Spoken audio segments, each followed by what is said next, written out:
Hi, I'm Pete Andresen with Andresen and Associates, and I'd like to talk tonight. It's already night, thanks to it being January. I'd like to talk tonight about what happened in 2023 because there's some big lessons there that we can learn. You're probably wondering why I'm wearing this Mickey Mouse hat, the ears on my head, and the answer is that during the Christmas season, my family and I went to Disneyland, and it really impressed me. No, I'm not obsessional about Disney, but what they've been able to do is they've been able to make fiction, fantasy, imaginary stuff turn into real actions, real behavior, and real dollars. I mean, I'm wearing plastic ears from a fictional mouse that's been around for 100 years sticking on my head here. That's kind of what the Federal Reserve did in 2023. They did it masterfully and it worked out. To summarize, 2023 was a superb year. It was a marvelous year.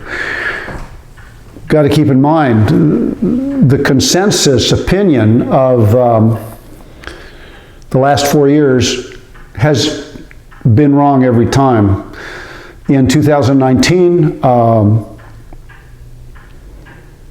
there's a little virus in China, but it won't affect us. In 2020, the virus kills millions, we're doomed, and the stock market goes up about 30%. That's 1 out of every $3 is new. In 2021, inflation is transitory, it won't be a problem. And we get Tesla and ARKK. In 2022, the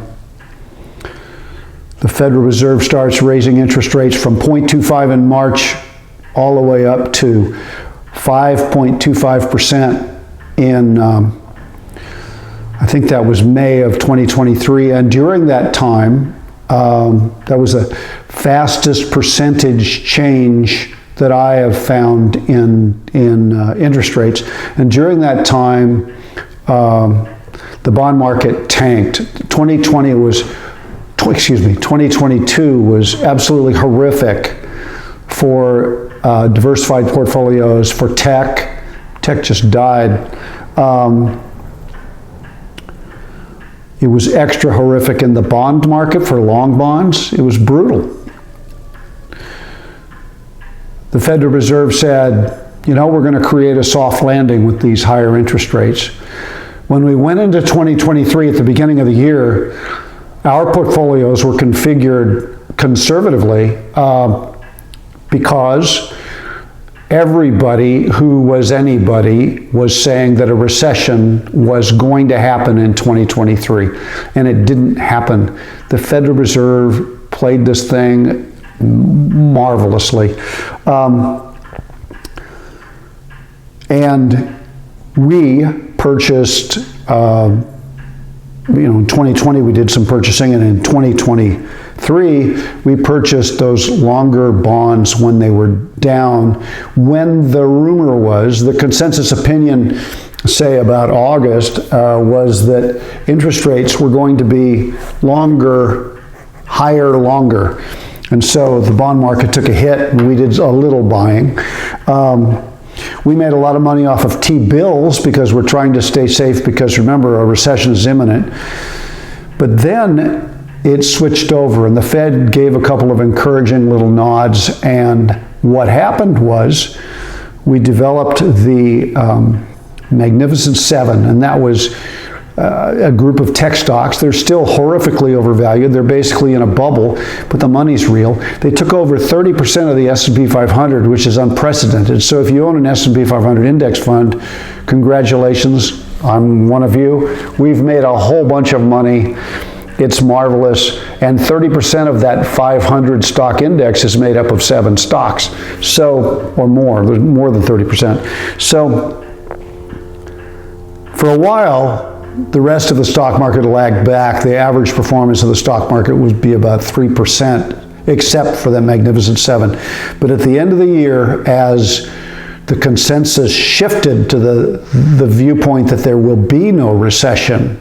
There won't be a recession. We will avoid a recession entirely.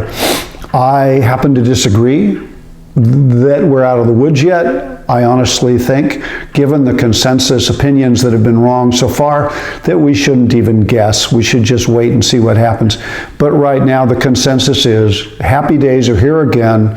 We've avoided a recession, soft landing. Everything in the last month of 2023 went up, everything. Even the small stocks. International, check out your international funds on your annual reports. They are delivering great returns. I happen to think that's going to be more lasting because the valuations are much better. 2023 turned out great at the end. So what can we learn? We can learn that the most likely consensus is often wrong. The other thing we can learn that's vital is that we have to get a little humility here. Let's be humble. We don't really know what's going to happen, and if we sell out because we really think we know what's going to happen, we might get left far, far behind. So keeping some money invested in the stock market and some invested internationally and some invested in, you name it, we were all over the place, paid off wonderfully compared to what would have happened if we had been in T-bills. Now, the future is uncertain. Right now, I'm waiting for the next shoe to drop, but 2023 was marvelous. Let's enjoy it. I have one final comment, and that is, let me know if you liked your returns. If you want more risk, it's important that you communicate that with me. If you want less risk, that's something you need to tell me as well. Let's keep in mind that a recession may still be out there. The odds of it are declining the more good data comes in, but there's still that wild card out there, and the consensus is often wrong. So right now, we continue to straddle the middle, and on we go with courage. Give me a shout. Have a wonderful January and blessings.